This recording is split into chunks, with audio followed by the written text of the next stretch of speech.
بینەرانی بەڕێز لەگەڵتانم بۆ پێشکەشکردنی چەند هەواڵێک لەسەر چالاکیەکانی کۆمەڵە لەگەڵمان بن. کۆبوونەوەی سکرتەری گشتی کۆمەڵە لەگەڵ کومیتەی پارلەمانتاری کەنەدایی دۆستی کورد لە پارلەمانی کانەدا. ڕۆژی چوارشەممە ڕێکۆتی 5 ئۆکتۆبری 2016 زاینی سکرتەری گشتی کۆمەڵە هاوڕێ عەبدوڵڵا موحتەدی بە بانگهێشتی فەرمی کومیتەی پارلەمانتاری کانەدایی دۆستی کورد لە پارلەمانی کانەدا وتارێکی لەبارەی پرسی کورد لە کوردستانی ڕۆژهەڵات پێشکەش کرد.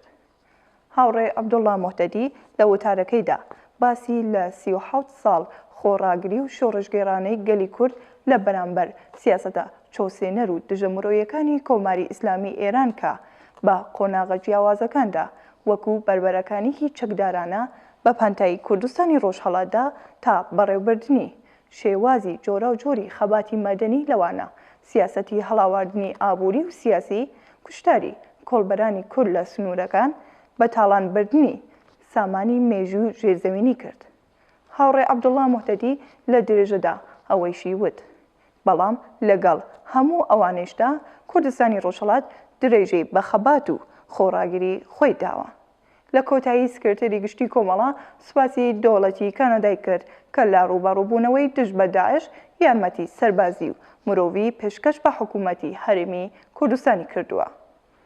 عەبدوڵڵا موحتەدی بە گشتی لەسەر خەباتی چەکداری قسە و باسێکی پێشکەش بە بەشداربووانی ئەم کۆبوونەوەیە کرد و تاوانی توند و تیژی لە کوردستانیان خستە سەرشانی کۆماری ئیسلامی.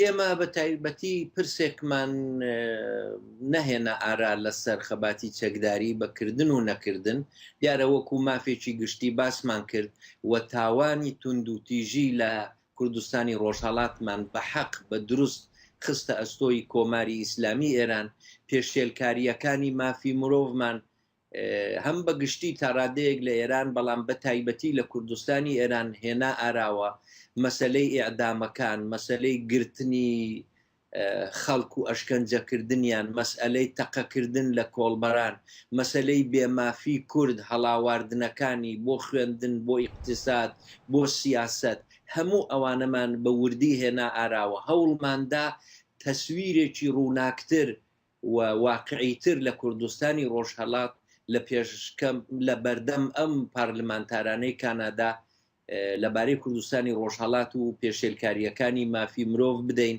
داخوازیەکانی بهێنینە ئاراوە. لە بەشی دوومی کۆبوونەوەکەدا پارلەمانتارانی کانەدایی کۆمەڵێک پرسیاریان لەبارەی پرسە جیاوازەکان وەکو پرسی کورد لە ڕۆژهەڵات پەیوەندی کانەدا و کۆماری ئیسلامی ئێران و هەتت کرد و وەڵامیان درایەوە. جێگای ئاماژەیە ئەو کومیتەیان لە هەر سێ حزبی سەرەکی کانەدا وەک لیبرال محافزەکار و نێو دموکراتیک پێک هاتبوو. سەردانی پارتی دموکراتی کوردستانی باکوور لە کۆمەڵەی شۆڕشگەر ڕۆژی چوارشەممە ڕێکۆتی 5 مانگی ئۆکتۆبری 2016 زاینی وەفدێکی پارتی دموکراتی کوردستانی باکوور بە سەرپەرستی بەڕێز سەرتاج بوجاق سەردانی دەفتەری نوێنەرایەتی کۆمەڵەیان کرد لە شاری هەولێر و لەلایەن وەفدی کۆمەڵە کە پێک هاتبوون لە هاوڕێیان ئەبوبەکر مودەڕسی جێگیری سکرتێری گشتی ئەعزەم قوادی پور بەرپرسی پەیوەندیەکانی کۆمەڵە لە هەولێر ئیبراهیم محەممەدی کادری کۆمەڵە و سامان ڕیشە ساحێب جێگیری دەفتەری نوێنەرایەتی کۆمەڵە لە هەولێر پێشوازیان لێکرا. سەرەتا لەلایەن وەفدی کۆمەڵەوە بە گەرمی بە خێراتنی میوانەکان کرا و دواتر چەندین تەوەر کەوتە بەرباس و ڕاگۆڕینەوە. بارودۆخی ناوچەکە بەگشتی و دۆسیەی کورد لە هەر چوار پارچەی کوردستان بە تایبەتی تاوەری سەرەکی دیدارەکە بوو.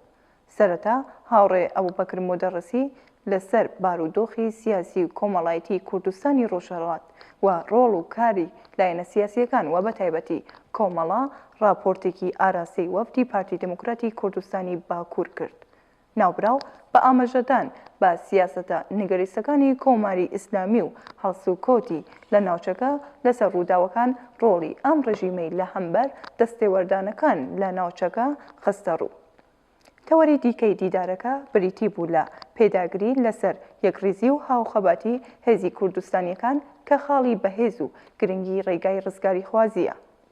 پاشان بەڕێز سەرتاج بوجاق سکرتێری پارتی دموکراتی کوردستانی باکوور لەسەر دۆسی ئاشتی و پێکۆژیانی سیاسی کورد لە کوردستانی باکوور قسەباسێکی پێشکەش کرد و دواتر هەردوو لەسەر کۆمەڵێک تەوەری گرنگی دیکە ئاڵوگۆڕی بیرروڕایان کرد.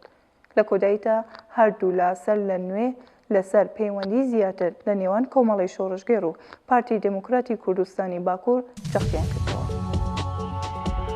سپاس بۆیەوە بەڕێزان کە تا کۆتایی لەگەڵمان بوون. ماڵەوە.